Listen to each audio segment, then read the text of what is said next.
Yes, hello and welcome to A Celtic World, a YouTube channel and podcast made by Celtic fans all over the world, for Celtic fans all over the world. From Postle Park to Paisley, Rutherglen to Wrexham.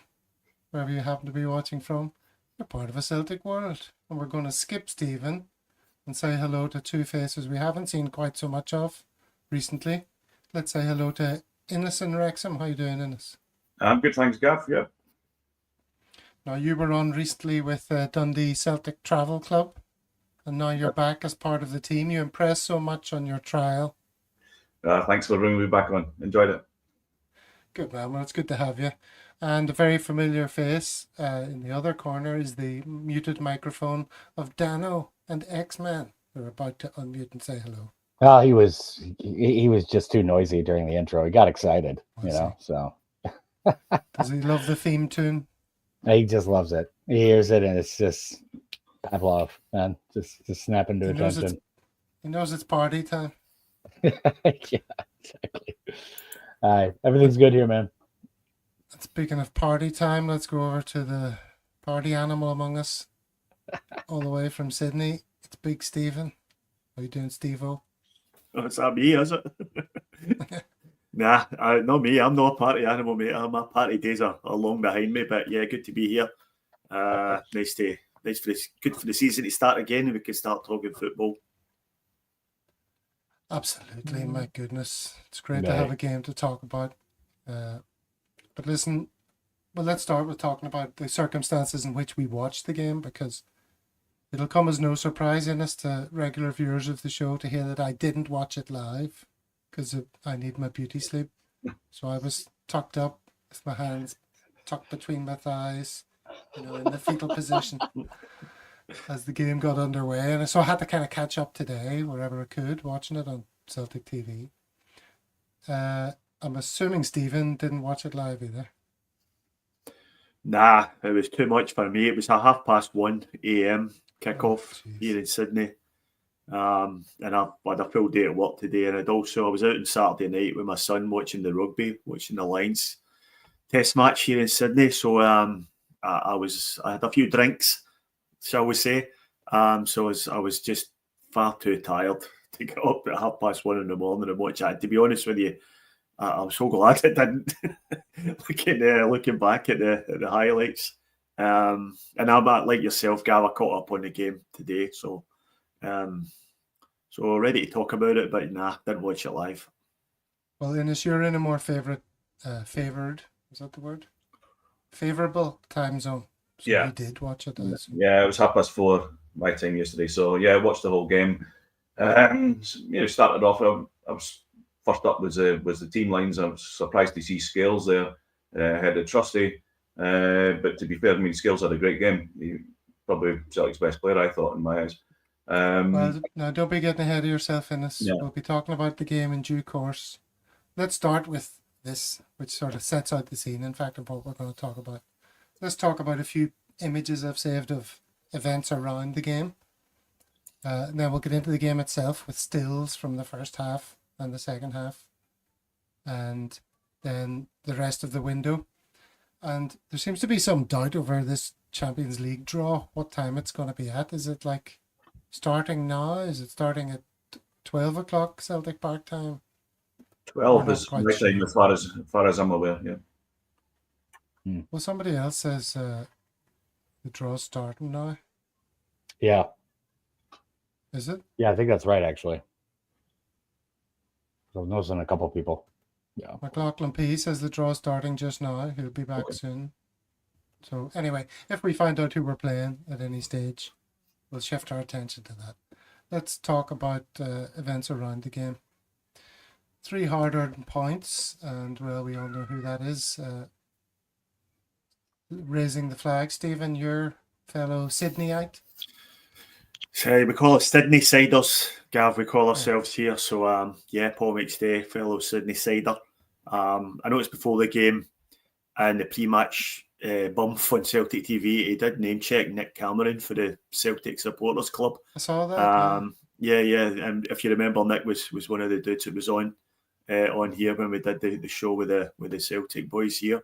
So yeah, it's nice to see Paul, big hero of mine. Anybody of a similar age to myself, just love Paul McStay. Just a fantastic player, and probably unfortunate to play at that particular time when Celtic were through a particularly unsuccessful era, but absolutely top class.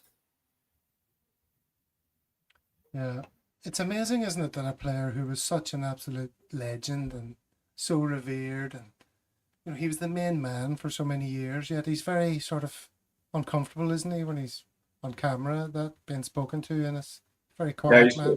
When he always has been. He's always been a reserved character, but what an amazing player he was. Pleasure just watching him in that period through that lean spell we had. But he stood out like a sore thumb in that team, and it was testament to him that he stood and he never walked and went away anywhere else. It was great. True Celtic man. Yeah. Dana, are you familiar with McStay and his pomp? Would that have been after your time? Well, before your time? No, I only became aware of him. I kind of became a Celtic supporter like in the late 90s. That kind of era. So it was like I learned about him though. I've watched a lot of footage, man. He's just an incredible player. The Maestro. You gotta love the nickname too. Incredible. Just gonna do some tidying up of the comments here. Yes.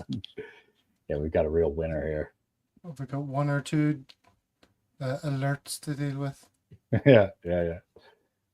But no, the goals I've seen from him and highlights and stuff like that are just incredible, man. Obviously, just a great player. The main man for Celtic during 80s, up until early 90s. So great player, man.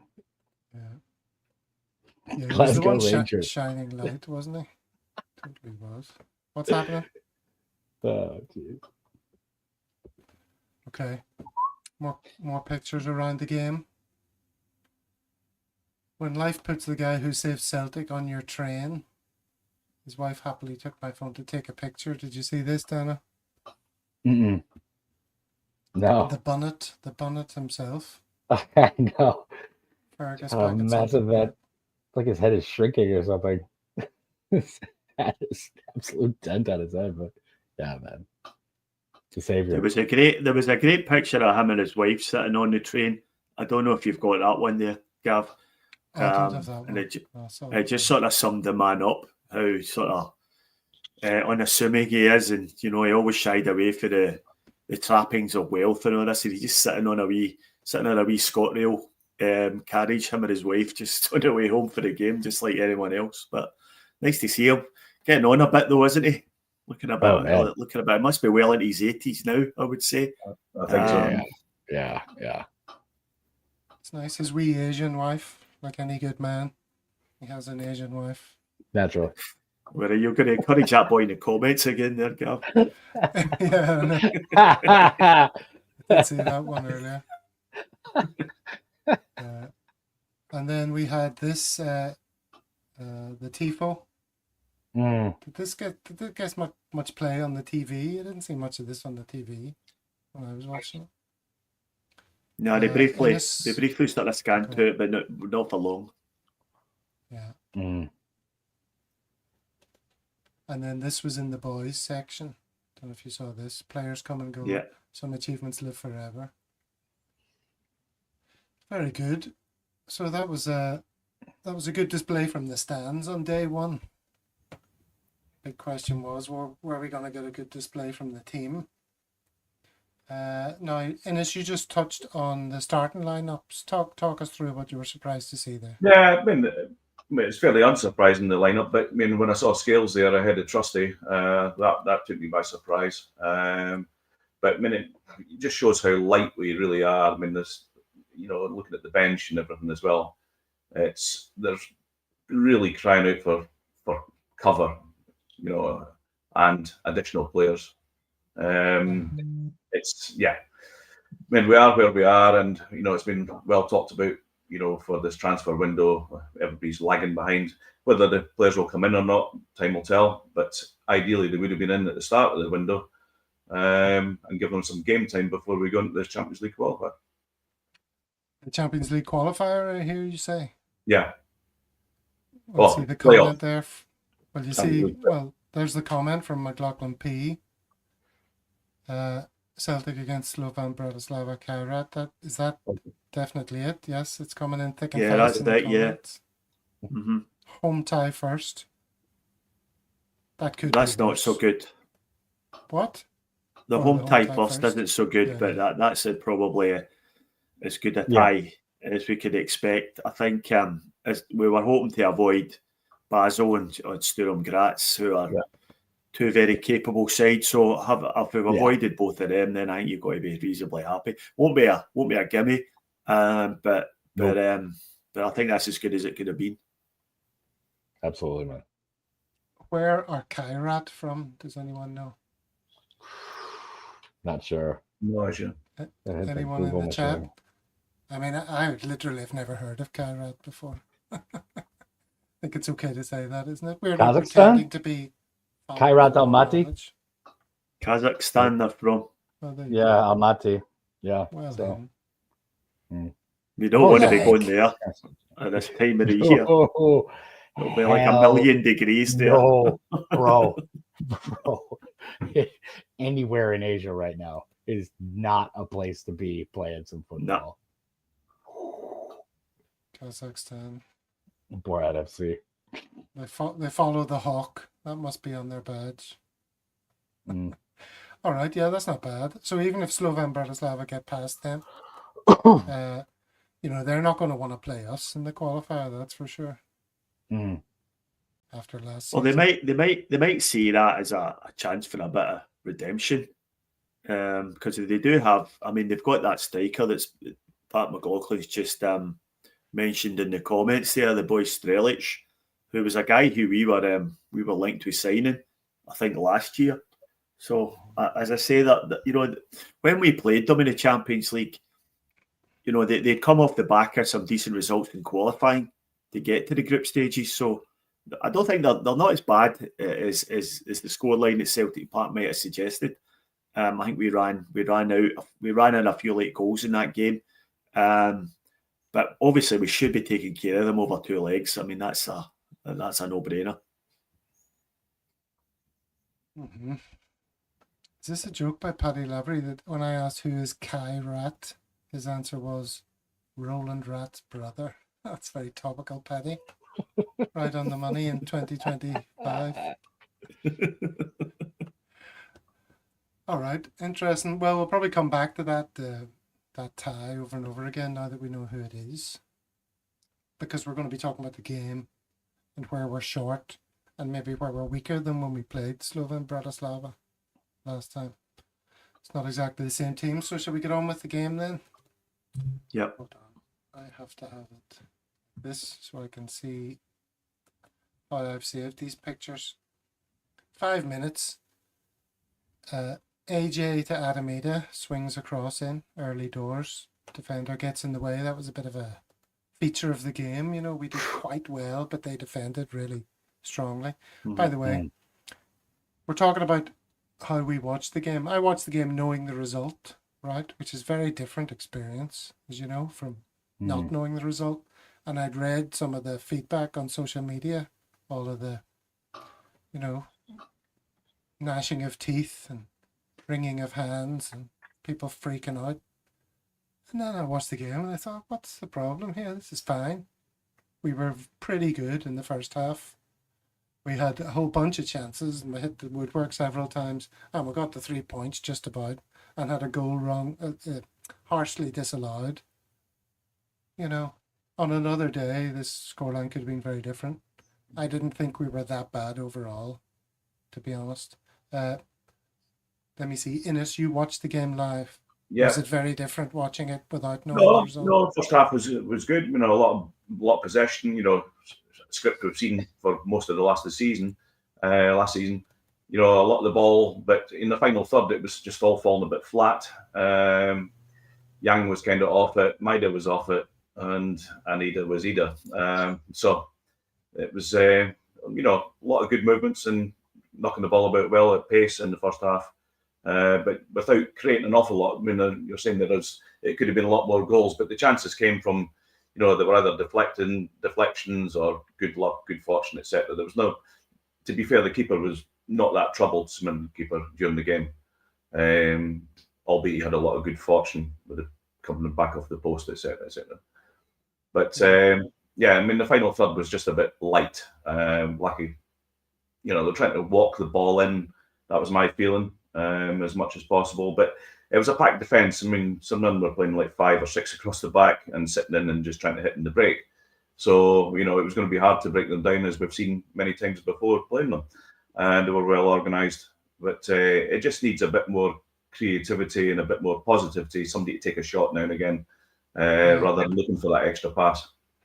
That's right. We hardly had a shot from the edge of the box until way late in the game. So here's the second picture I've saved. 7 minutes, AJ to Maeda. He just failed to get on the end of it. Most of the pictures, Dano, I've saved in the first 20 minutes. It's one of our fullbacks playing a penetrative pass. That seemed to be our main source of attack. Yeah, they were dug in. I mean, they came out and went at us when they could, but I mean, the defending was just incredible. I mean, and this has been going on for a couple of years, kind of like us not being able to really finish clinically.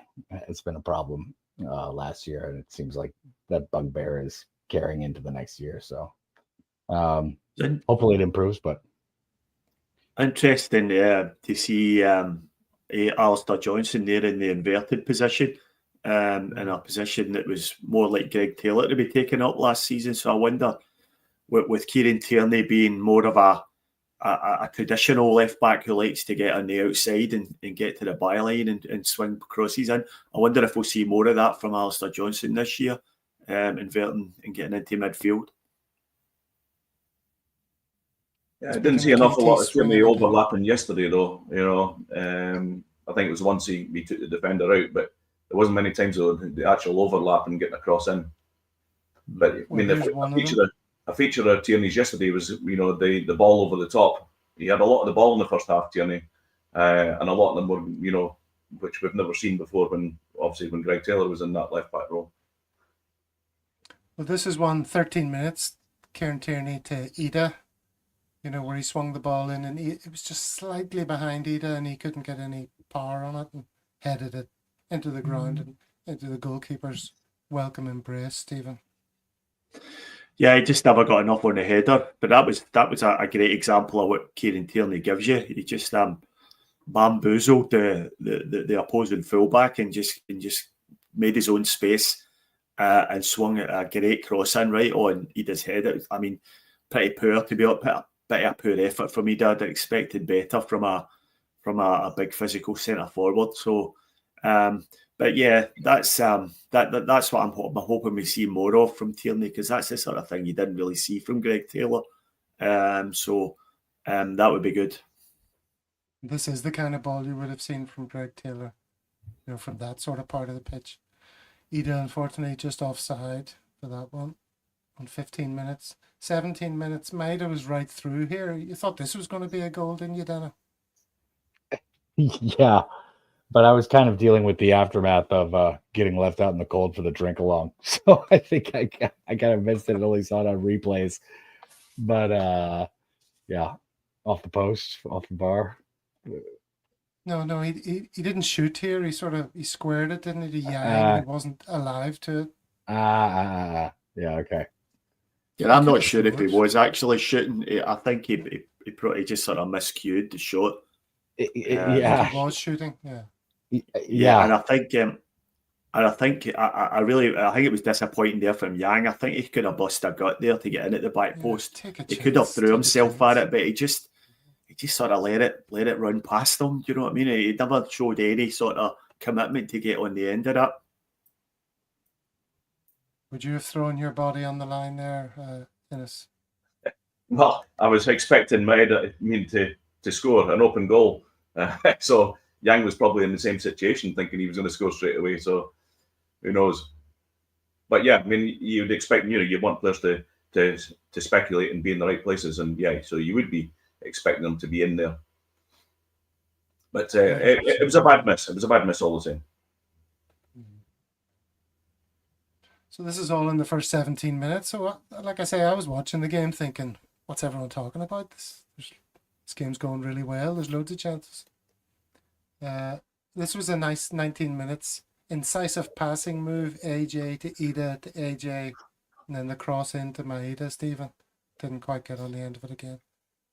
Yeah, again, it was sort of symptomatic of what was happening in the first half. We were just like half a yard off the pace, and again, we were just I think Maeda just arrived slightly too late to get on the end of that properly. So, and this is the issue when you play a team like St Mirren, and we spoke about this loads and loads of times. If you don't score early doors, especially in the first half, then they become emboldened, they become more confident, and then it becomes a slog. And by this point, that's what it was happening. It was turning into a slog. They were just sitting deeper and deeper. They were quite confident in what they were doing, and that's where you get bogged down. Yeah, we've seen this all before. We just even look at the cup final, and then go further back and playing St Johnstone at McDermott Park. It was the same old thing. Possession all day long, but the longer the game went on, they were just never going to score. So, and that could have been easily how it petered out yesterday. Do you think the Huns are going to peter out against Salzburg or Bruges? That's a tricky enough tie, isn't it? That's a tough tie. On the face of it, you would reckon they would get pumped. But I think they've got there's been some sort of satanic ritual carried out there over there. I'm pretty sure it's involving the Loving Cup or something like that, and they seem to carry a ridiculous amount of luck in these European ties. So you wouldn't rule it out. But both of those teams are very good teams. Yeah. All right. Tierney then, who figured quite a lot in the game. This was a low drive. Do you remember the ball kind of popped up and then he waited for it to come down? And then he drove it. I can't remember what happened. I know that your Gogic got in the way. Do you remember this, Innes?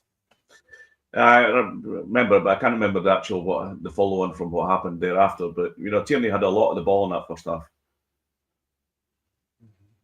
Look at the amount of defenders in the box there, though.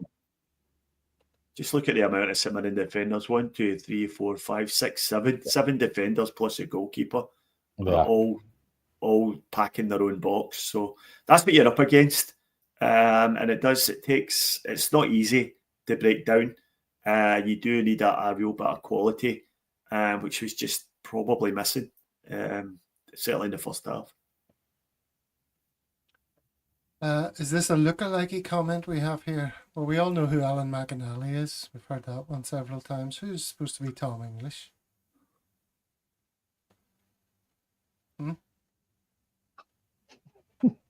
Don't know.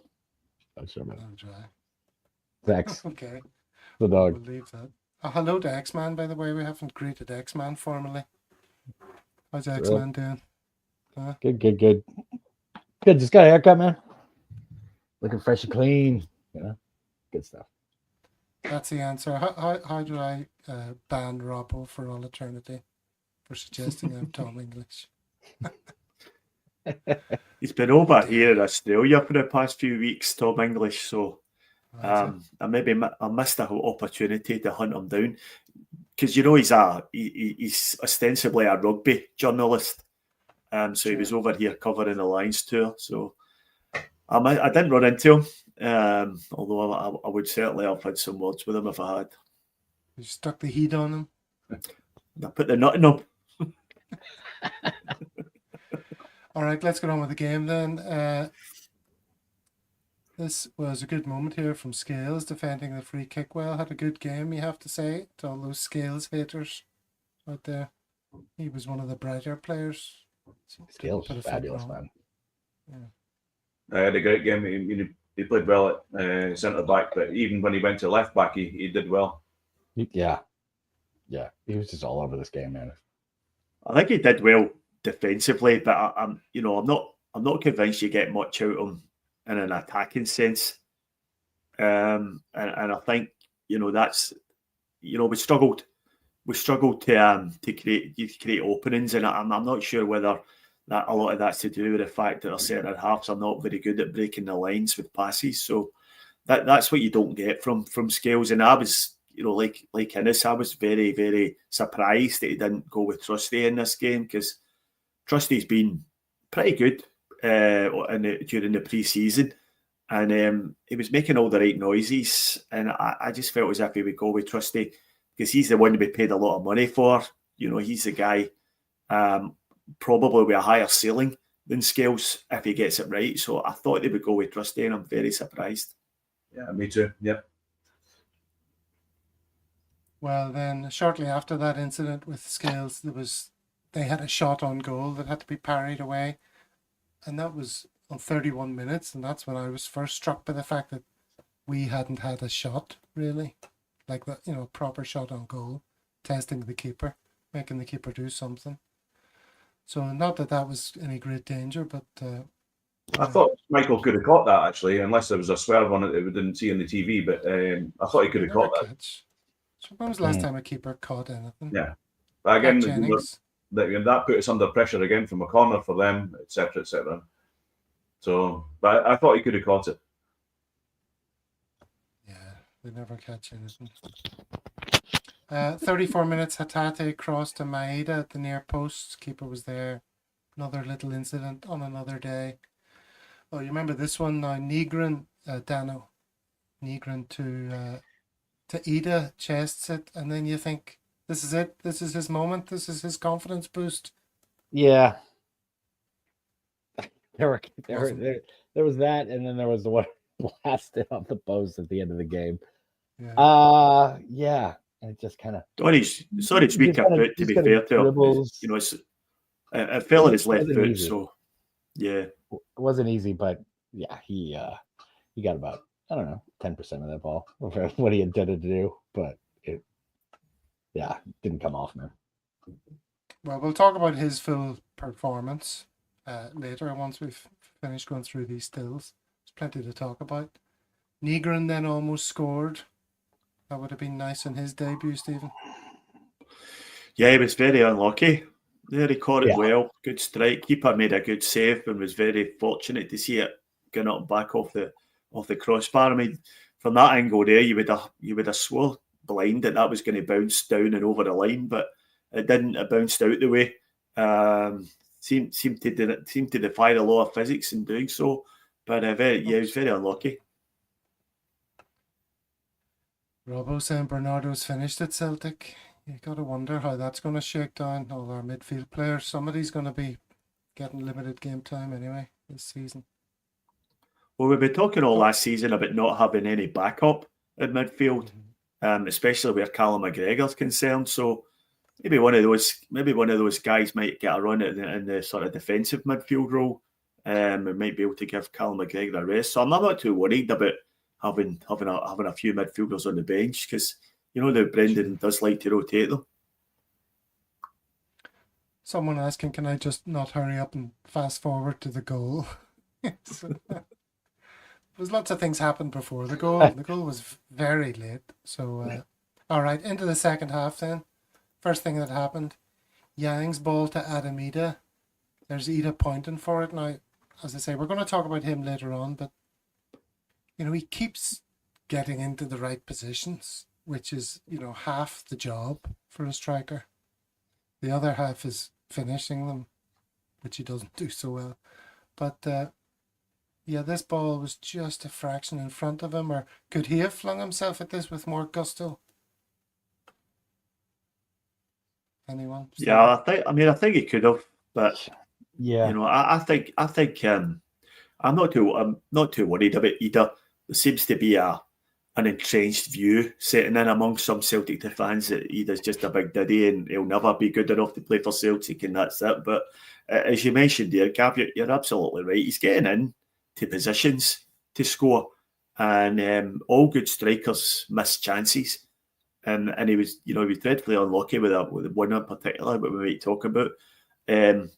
But I'm not too worried about him. I think we definitely need another striker, that's for sure. But he's getting in position, and I think that's an enormous part of being a striker. I mean, Henrik Larsson missed plenty of chances as well, but was always in the right. He was always there again to put one away. So I'm not comparing Adam Ida to Henrik Larsson by any stretch of the imagination, but he's a striker, and I think the goals will come. Well, the goal didn't come there for Cal Mack. That was really our first sort of shot from that sort of dangerous edge of the box area in us. Yeah, on first call, I mean, I was absolutely furious when it was called off, and it must be the quickest VAR decision ever. There was only a matter of seconds, and it was chalked off. But when you see it run back, yeah, it obviously does hit his elbow, but in real time, you never saw it. Yeah, I haven't got to that yet. This was earlier on. This is 49 minutes. Yeah, he sort of skewed his shot from the edge of the box. Yeah. Keeper saved it. But we're coming up to that quite soon. What's this? This is Maida's header from a Negrin corner that the commentators were very keen to tell us he should have done better with. Do you remember this? This sort of just slipped away this moment. But Yeah. free header at the back post, Dano. Yeah. I mean, they were right. He should have done better. I mean, this has been the thing with us, man. Just not being clinical in front of goal. Just not getting that last critical moment. Yes, strikers miss chances. Everybody misses chances. I mean, it's just part of the game. But yeah, I mean, at this point, we've been building up, and it was just like, man, are we gonna let this go again? So you start getting to like 60 minutes, 65, then everybody starts getting worried. It gets squeaky bum time, as you guys say. Hitting the post again on 57 minutes at Tate's shot. This one I was sure was in. I was like standing up in my room. Go down. Yeah, that one was particularly that, and Ida's later. Well, that Hatate shot was going miles wide, actually, until it took the deflection. But, I mean, it just showed the luck that they had yesterday. So. What about this moment of luck? Nothing getting called here for Gogic. Stephen, you often like a rant about referee inconsistencies. Yeah, I mean, today. Well, I'm not going to have a rant, other than to say that it's a blatant penalty, isn't it? I mean, when we fast forward to the Callum McGregor goal to get ruled out, then they start talking about it by the letter of the law. It was a handball, but by the letter of the law, that's a handball. The guy, look at where the guy's arm is. It's miles away from his body, and it's made contact with the ball. So how that's not a penalty, I don't know. I've got no idea.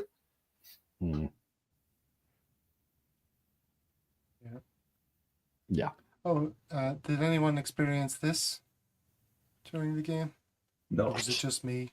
This is me on Celtic TV. Suddenly this came up, right? And then the commentary afterwards was it was out of sync. Well, there was a slight echo. You could hear two commentaries, and they were like half a second apart. It was like the feedback. Next 20 minutes. So Jerry McCullough was even more annoying than normal, because he was in my right ear a split second before he was in my left. It was absolutely brutal. Gary and his ghost. Okay, and then here's another thing I felt a bit sorry for Ida about.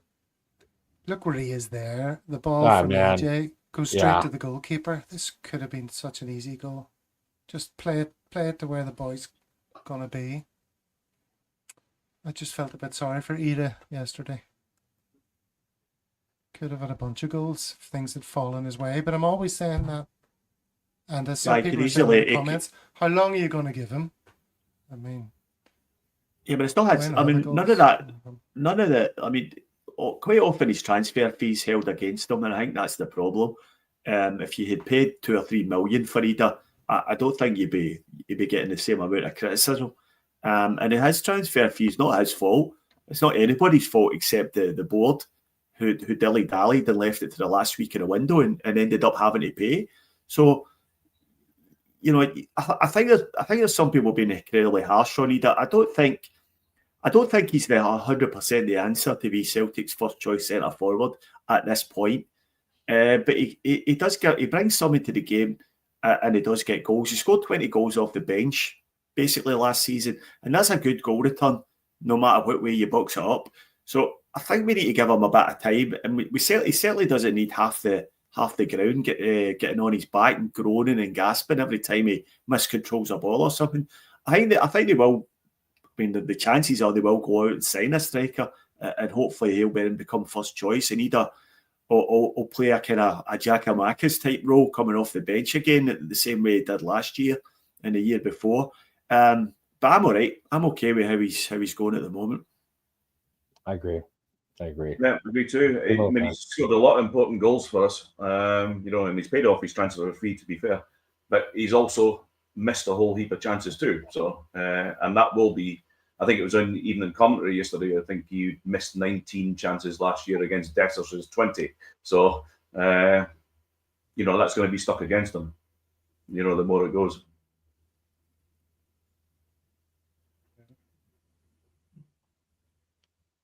Certainly divides opinion, but everything divides opinion among Celtic fans, so why should he be any different? All right then, so 67 minutes, here's the moment you wanted to talk about. Cal Mack's disallowed goal. There's a better angle in a second, but that was the first thing I saw, and I thought, it did hit his shoulder. And then you could sort of see it was his elbow that made contact with it, but... Yeah, in real time, you saw the shoulder, and that's what he's pointing to there, and it clearly was his shoulder. So, and that's what was infuriating, it getting chopped off so quickly. So, well, I think from this angle, you can see it's like the back of his elbow that made contact with the ball slightly more, and that's what they will, that's how they'll explain. You can also, you can also see his arms tucked right in. No, I mean his arm couldn't possibly be any closer to his body. So. I mean, I don't know what the letter of law is. They kept on referring in the Sky commentary as to the letter of the law, without actually telling us what that letter of the law is. So, but to me, his arm's tucked in there, and again, there's nothing he could do about it. I don't know. I don't know. Somebody might come on in the comments and tell me I'm wrong, but I thought that was very, very harsh. Yeah, but as I said earlier, to make the call, the VAR call, it was within seconds and it was off. Mm-hmm. And that's, when do you ever see a VAR decision in seconds? Good Scotland. Greg Aitken on VAR. So yeah, and it wasn't even a case of go over and have a look. It was factual overturn. It hit his elbow. See, I thought the rule was. The were like, no, that's not a goal. I thought the rule was if it ricocheted off another player, who was fairly close to you, then it doesn't count as a handball. And that was the case. It came off the defender's arm. Yeah. And then hit. I mean, there was no mention of that. I mean, I don't know how he didn't restart the game with a free kick to Celtic, because it should have. That's what it should have been. If he was going to say Cal Max was handballing, then the defender handled it first. So I'm not sure how he arrived at that decision. Yeah, it's very strange. And of course, it's very strange, but not as strange as that comment from Maestro. Anyway, Brendan wasn't happy with it. Did you see him going on to the referee after the game? Not happy with Don Robertson. He's probably saying, look, what the fuck's going on here? Because we could have been on easy street, earlier in the game, instead of needing a last minute salvation. Mm-hmm. And I think at one point Robertson was warning Celtic for time wasted. I mean, give me strength. For God's sake, how many times have we watched teams coming to Celtic Park and wasting, 10, 15 minutes of the game by taking forever to take free kicks, forever to take bye kicks, forever to take throw-ins, and for him to then go and warn Celtic for time wasted in the last couple of minutes of the game. I mean, geez, give me straight. I think that's probably what was annoying Brendan as much as anything. Possibly. Dano, you mentioned this moment, Ida hitting the post. He did well, got in here, looked every inch a good striker, smacked it. Yeah. I mean, who was I listening to? the commentary was big on how maybe he should have, gone the opposite side of the net or something rather than trying to strike it so hard. But God, it's just sitting right there, man.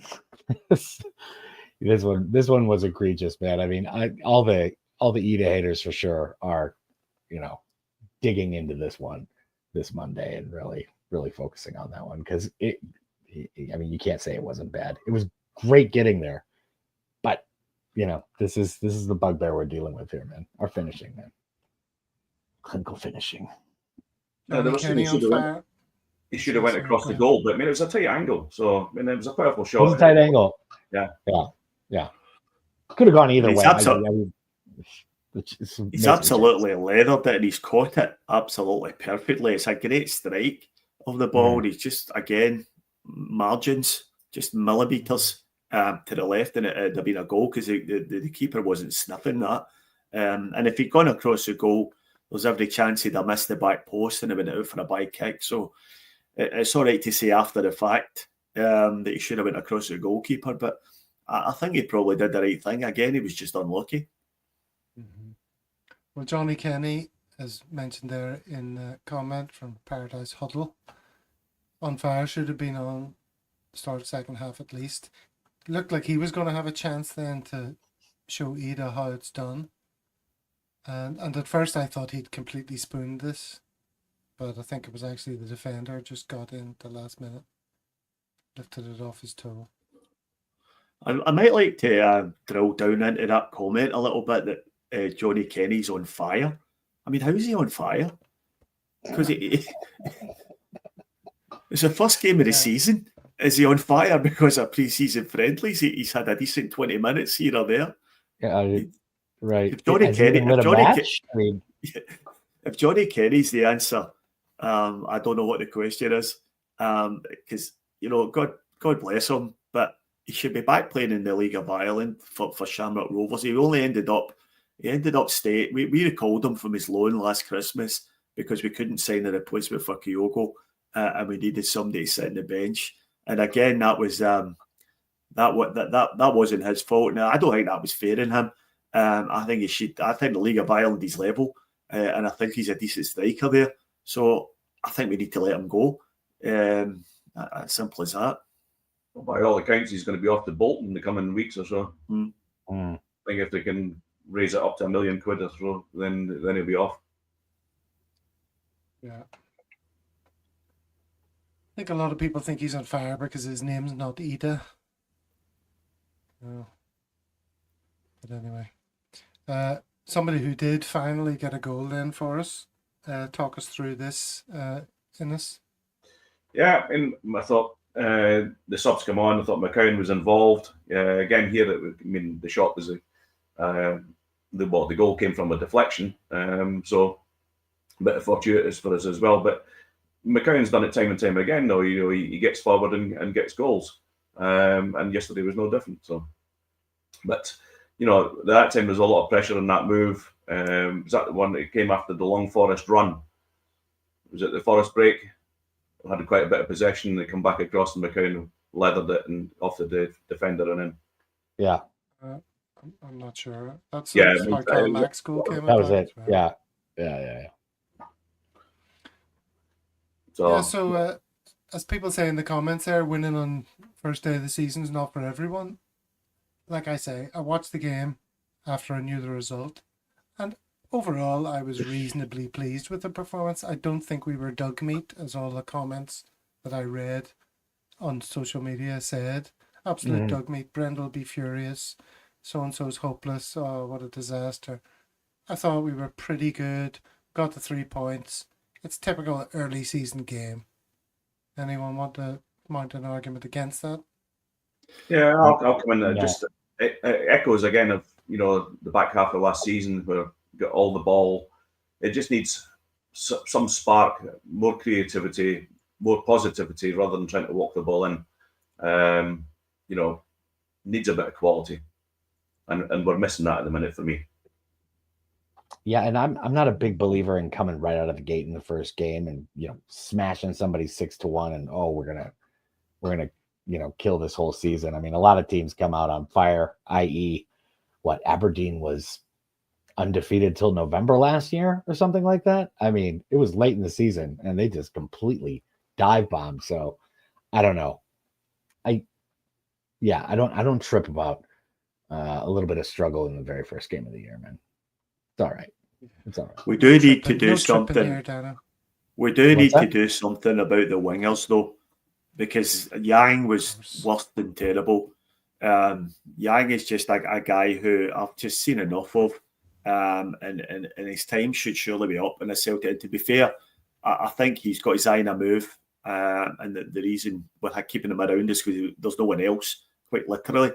But I would like to see next week, I'd like to see Forrest starting the game, and I'd like to see potentially Nygren getting a spell out there as well after we introduce Engels into the game. Because Yang is just terrible. You get nothing out of him. I don't think he went past his man once. No. His delivery into the box is so erratic. It's incredible. It can be short, it can be long. It sails away over the bar as many times as it finds a target, and it's just terrible. And I think it's time we moved on from Yang. We've given him a good crack. He's had plenty of opportunities, and he's just never done it. So he needs to. We need to do something about that. And we definitely need to sign wingers. But in the short term, I think we really need to start Forrest next week. Yeah, agreed. Forrest, made a big difference yesterday when he came on. Hungry, looking for the ball. Good addition. Somebody saying Forrest I'm had a good right. score. Definitely have to show this comment if they're saying I'm right. We actually played some nice stuff. We had a Kyogo type striker. Would have been a stroll. Just no proper finisher. Bookmark it. Yep. Gav was right. Bookmark it. We need a genuine front man who can hold the ball up. Yeah. Pass, shoot, head the ball. Yeah, that's a good summary of it, really. So, we've already kind of dealt with this, I suppose. We've talked about him plenty. And I think we're all more or less on the same page. And relatively, it's a sympathetic panel towards Ida today, I would say. Probably if we had a different lineup of contributors, it might not be quite so sympathetic. But I think we all see the guy's got lots of qualities. And if he could just, adjust his settings a little bit to give us the final product. He was caught offside too many times yesterday as well. So, his awareness of his surroundings wasn't that great yesterday. Too many offsides. Yeah. All right, so that was him. How about this man then? There was a lot of talk about him pre-season, and this was the first time I got to see him play. I haven't seen anything of him pre-season. Dano, have you? Or what did you think of Nygren? Bits and pieces. Okay. Yeah, I mean, he looks a player, but it's just so hard to tell in these preseason games. I mean, who's just out there kind of running for fitness? Who's looking to get some techniques down? I mean, are they really playing football like we're gonna play? So yeah, I like the acquisition, and I thought he was all right. I was just surprised, I was just surprised that Engels wasn't in the team yesterday. Very I think it's difficult for a player like Nygren to come into a game like that because he's quite literally probably never played in anything like that in his life. With the amount of players that Mirren had behind the ball, the league he came from, it's probably far more of an even league, and you might find he's played on the front foot, he's played on the back foot. I don't think he'll ever have played against a defence like that, and he will take time to adjust. So again, it's far too easy to be making any definitive calls on Nygren. He showed some nice touches, should have had a goal, unlucky, and if that goal went in, I think you'd be talking about him in glowing terms. And that's how easy it is to shift the narrative with Celtic players. So I think you've got to be happy enough with how he did. I mean, Peter Grant said his movement was creating lots of space for Hatate, and Peter Grant often points out things that you don't often see yourself. So I agree with everybody else. It's just one game in. He had a lot of hype, for the pre-season games, did well, etc., but you can't judge him on yesterday's game. We need a run of games to see him, but I think he's going to have a lot to offer us. I think, so yesterday he wasn't dazzling, but give the guy time, and I'm looking forward to seeing him play. He was also happy to come short and be an option for the defenders sometimes to pass the ball forward, which was good. It was a bit of dynamic movement. And another thing I noticed about him is he likes to claim for things, like he throws his arms in the air and screams at the referee, which our players don't tend to do enough. So it happens all the time. Good point, actually. Did that get him He'll to soon start? get used to that. He'll soon get used to the ref telling him to shut up. Is that his main role? He's like, I hope get he out there doesn't lose that. wave those arms. We don't do it enough. You see other players doing it all the time, and it has an effect, but maybe not in the green and white hoops, as Stephen is suggesting. Somehow those noises are muffled by the green and white hoops. Yeah. I just think it was a massive occasion to throw him out there as a starter, man. I mean, he just got bought, right? And I mean, Flag Day at Celtic Park is like a big deal. Fergus McCann is up there. There's all sorts of celebrities showing up. I just thought it was such a massive occasion to throw him in there. And if he would have scored the goal, it'd be a completely different narrative. The hype would be massive. But I just thought it was throwing him in the deep end really quick. Yeah, does it mean much for Engels, do you think? That he was given away? I don't think so, man. But maybe. Who knows? Who knows what's going on in training, man? Rodgers is always saying about how the substitute bench is just as important as the starting 11. So if that's the role he sees for Engels coming on the last half an hour of the game, then that might be something we can benefit from. Yeah, but again, as Gav said earlier, he's got this price tag on him, and that's hanging over him. Paying that sort of money, you should be starting. Yeah. But again, that's not his fault though. No, I agree. And again, that was because we left it to the last week of the transfer window and just had to pay what I think it was Augsburg were asking.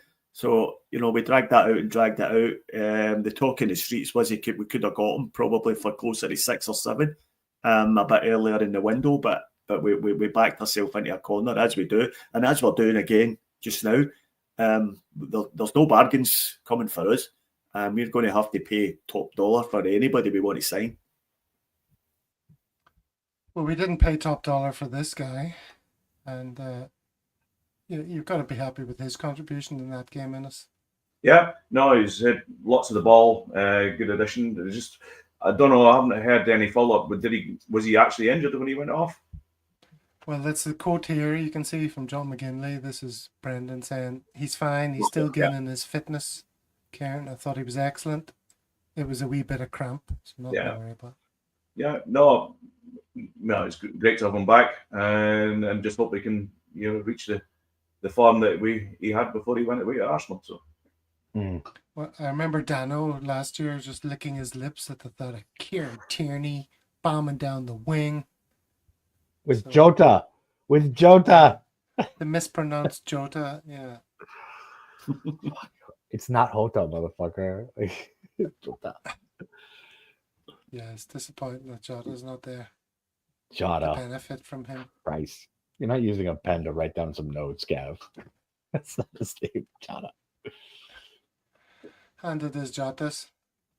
All right, it's time for a quick message. And I haven't changed it from the Italian one, so here we go. Ciao ragazzi. I cannot believe how great a Celtic world is. Magnificent. It's very important to subscribe. Everybody do it immediately. Okay? There you go, immediately. Innes, how's your Italian? Non-existent. Very, very authentic. Authentico. That is authentico.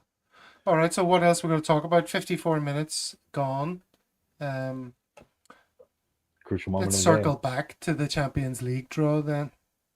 And what do we want to see happen between now and then? Why don't you take that, Innes? Well, could do with some signings, to be honest. And I hope the board is hanging out to see if we get through this leg, because that's going to just folly, because there'll be a lot of heat goes on if we don't get through this tie. It's just so frustrating that we haven't got players in the door. We all know what the riches are at the other side of it. But also, from Brendan's perspective, his comments last week, he wants to take this team forward. And after the showings in the Champions League last year, Dortmund aside, there was positive signs there. And with the amount of cash it's in the bank, let's start investing it in the team and try and become like a Club Brugge, Benfica. They're all clubs that have got the same sort of model as us. The player trading model, but they're also, managed to sustain themselves in Europe year in, year out. And that's where we should be aspiring to be. Yeah, absolutely. I mean, I know it's difficult to get players to come into the SPL. I know all that, but other teams around Europe seem to manage it, and at least we should be at least trying to try. Yeah. So what do we think? A couple of wingers and a striker is still feasible? Yes, definitely. Absolutely. Wingers. Well, I mean, there's a decent Wingers got to happen.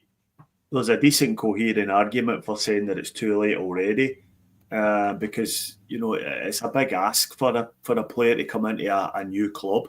And we're only talking about 3 weeks away to the first leg of this tie, and it'd be an awful lot to ask for somebody to come in and slot right into the first team. So I don't know.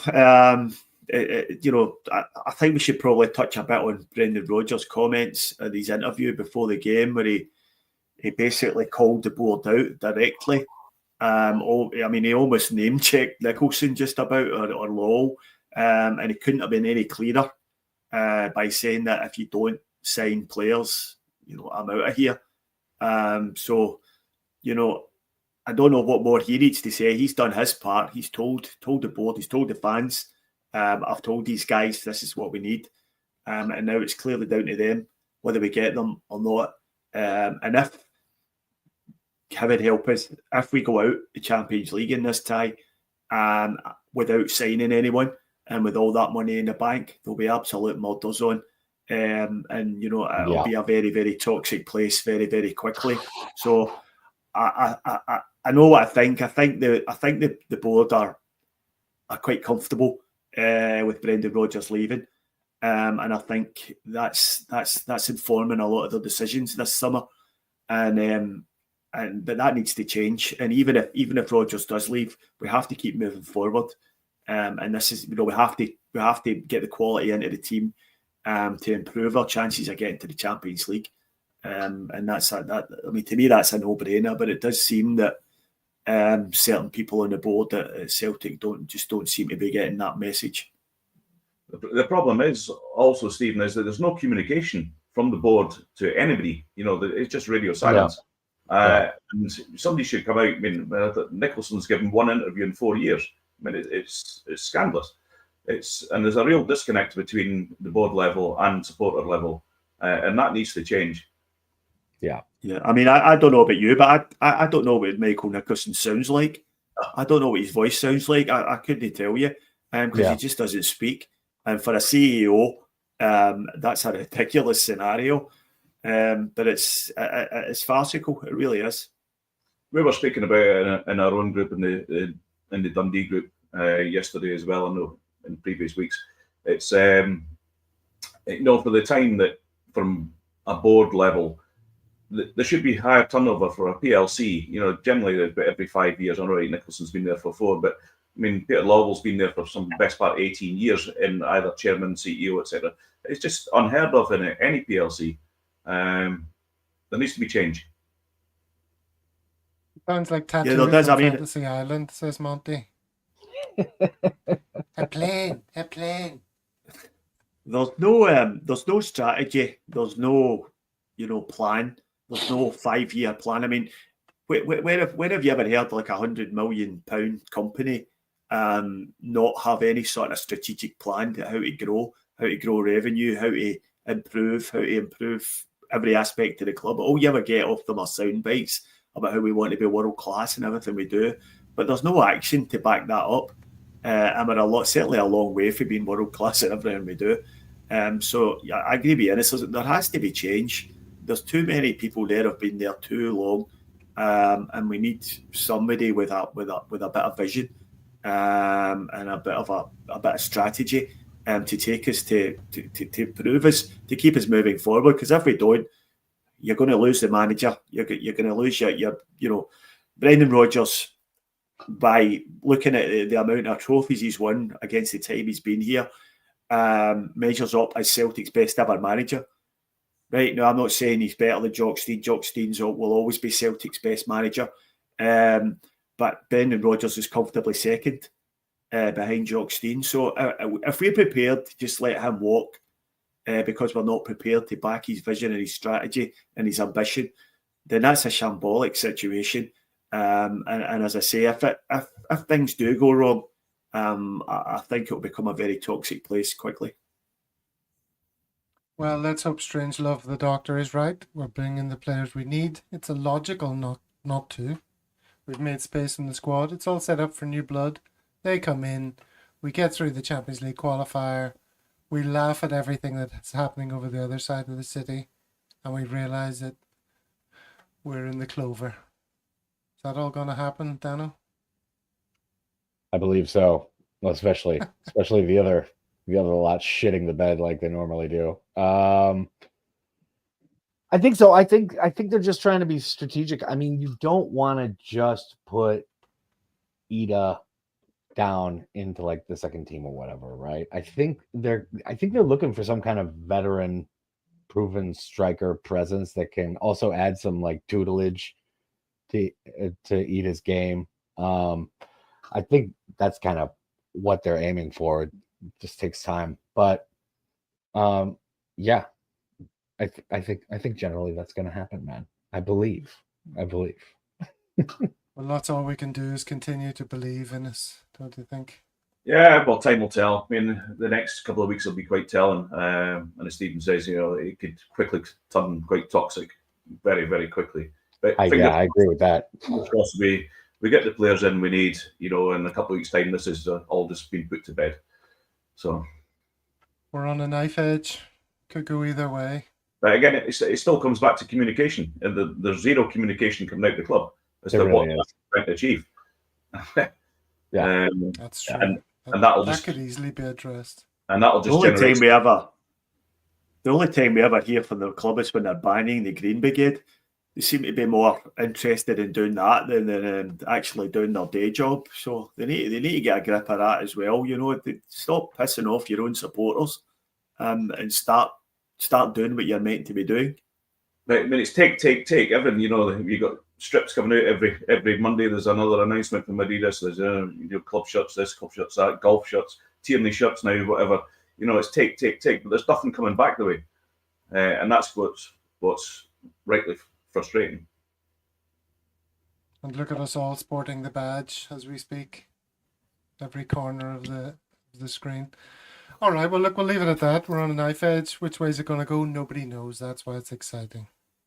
Yeah, man. Okay. Ines, thanks for being with us today. It's been great. Hope you're going to become more of a regular feature. Are you going to go to the away game? The away leg of the European Well, time will tell. Champions? Time will tell. I mean, it could be a last-minute job. Let's just see how it unfolds. I'm sure you can get a Jet 2 flight to Kazakhstan. You do not want to be in the stands in the fucking summer, bro. Holy shit. I went there on a business trip once in July. It was the worst. The pit what was of the food hell. like? What was the food like in Kazakhstan? I hate the food in Kazakhstan, man. A lot of horse meat soups and stuff like that. Meat soup. It's not great. It's not great. No offense to any Kazakhs out there who love Kazakh cuisine, but honestly, going from Korea to there, cuisine wise, was night and day, man. It was like driving over the border from San Diego to Tijuana, man. Did you come across Borat's sister? Uh-huh. Go ahead. I was going to say that having just come back from Scotland, I'm not sure we're in a position to lecture anybody about the colours.